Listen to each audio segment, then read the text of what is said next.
Well,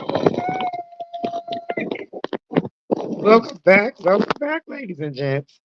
It's the DMV Weave Doctor. And child, the Weave Doctor had a long day. Honey, it's the one out there in that DC area, in that DC metro area. Child, be trying to keep it nice and cool, calm, and collective. Weave Doctor almost done lost her voice. We was having a lot of fun today, okay? But today, we're going to be talking about alopecia areata. And make sure to look back on our live from last week where we were discussing the different forms and treatments that they have to treat alopecia. And we talked about using minoxidil products, the pros and cons of that, using low light laser therapy, using vasodilators. So, and there's a lot of different things you can use. Also, DHT blockers is so many things that is out there today. Okay, so today with alopecia areata. Now, this some people sometimes get this confused up with CCCA, but this is diffusive alopecia. Please, sorry, not diffusive alopecia areata. So with alopecia areata, this one actually mimics a coin or a circle in the scalp. Okay, and a lot of people, child, they just feel like they got a hole in their head. Okay, this is what it kind of looks like. Now, if you do not treat this properly, it can definitely spread. So that's one of the things with the areatas. If you do not treat them, they can start to infect and inflame other parts of your body. And so I'm just going to read some of the different, there's different types of alopecia areata. There's alopecia totalis. Now, that is the one that affects all over the body. So there's some individuals who are dealing probably with autoimmune condition, stress disorder, that is pretty much hindering their whole entire, hair from growing. Okay? Sure. Now we just gonna pray the weed doctor gonna be able to make the day with her voice. Okay. So with alopecia areata, a lot of people develop this and it is a form of autoimmune disease. And autoimmune is normally triggered when you are any type of environmental type of stressors you are encountering.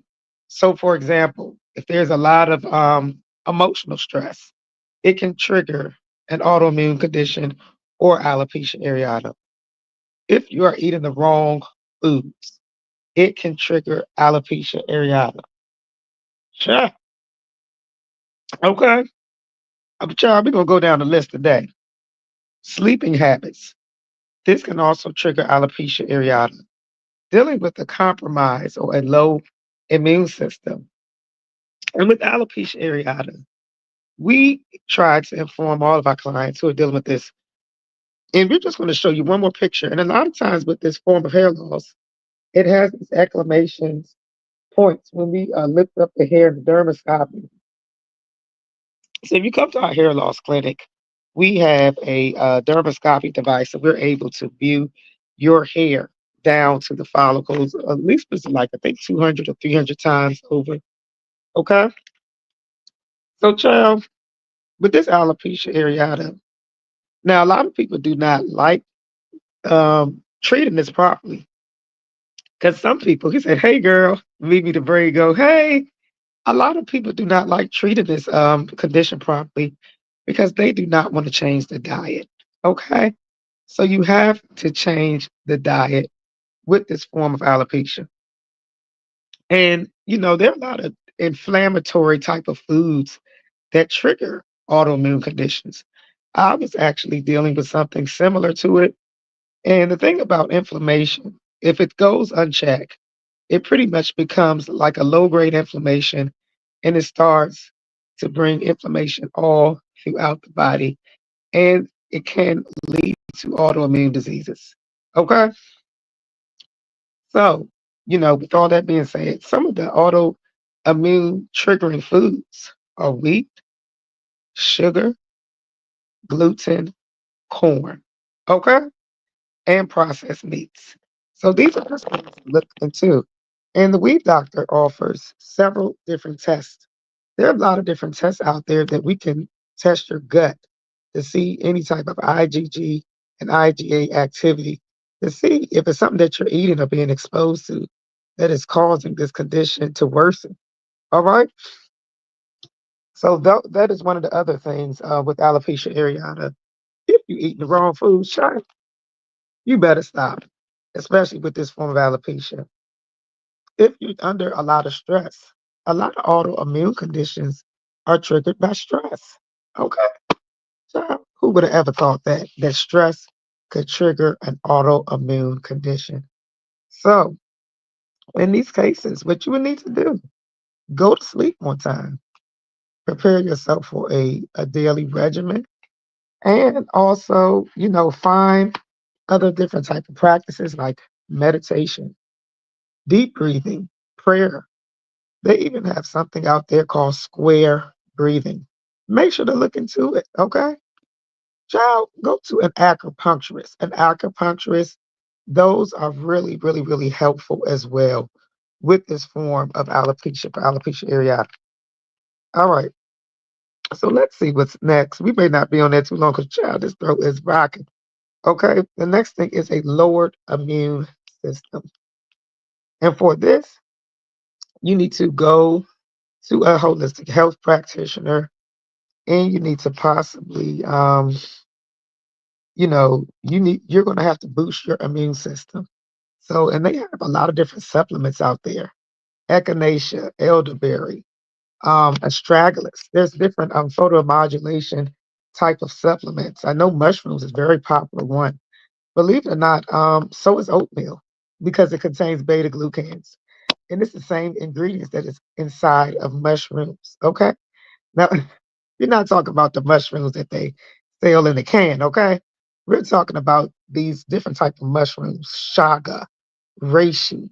There's so many different kinds. Turkey, there's a turkey tail. Turkey tail is another one. Okay. So this form of alopecia, we're going to show you guys again, for all those who just coming in, this form of alopecia areata. We're going to read a little bit from the book, and the weave doctor is also a trichologist. So that's how I have all this information. Okay. So this is what the hair is going to look like. Those little dots. When we go in the slope, the hair is going to break right off at the root, and it's going to have a coin. And it's typically found either around the ears, in the back, and in some rare cases, it can be reversed and on the sides of the hair. Okay. So these are just some of the different forms. So if you think you are dealing with this, make sure to visit your trichologist or your dermatologist so that this problem does not persist any longer. Because with alopecia areata, if left untreated, as we said earlier, it can go to totalis, so it can be all over the head where you're completely bald, and then it can be universalis. So then that means you have no eyebrows, your man, no mustache, no underarm hair, no pubic hair. So everything will be lost. So this is a very, very serious condition, and it's brought on by inflammation. And as we were stating earlier, inflammation can come from outside triggers, such as from emotional stress, what you're eating, a lack of sleep, and a lowered immune system. If you guys are interested in finding out more, and now, even though my voice is tired, what we do with this condition also is do a hair tissue mineral analysis, and we are able to really look and see what is going on with the individual. And a lot of times with the hair tissue mineral analysis, we can see if someone is dealing with a lot of inflammation. So there'll be different markers, whether it be high potassium, we'll see excessive adrenal activity, or for a lowered immune system, it probably would be, dealing with possibly even some type of adrenal deficiency. Okay. So these are just some things to look into. Also, we said earlier, you want to get that IgG test. So these are just some things that you can do, you know, when looking to reverse this form of alopecia. It's not over if you have this, but it needs to be acted upon by a trichologist and a dermatologist and even a holistic practitioner and nutritionist. All right. So if you're interested in finding out more, make sure to inbox the Weed Doctor. You can find us at info@pureversionmaine.com or dmvweeddoctor@gmail. Check our bio. See you later.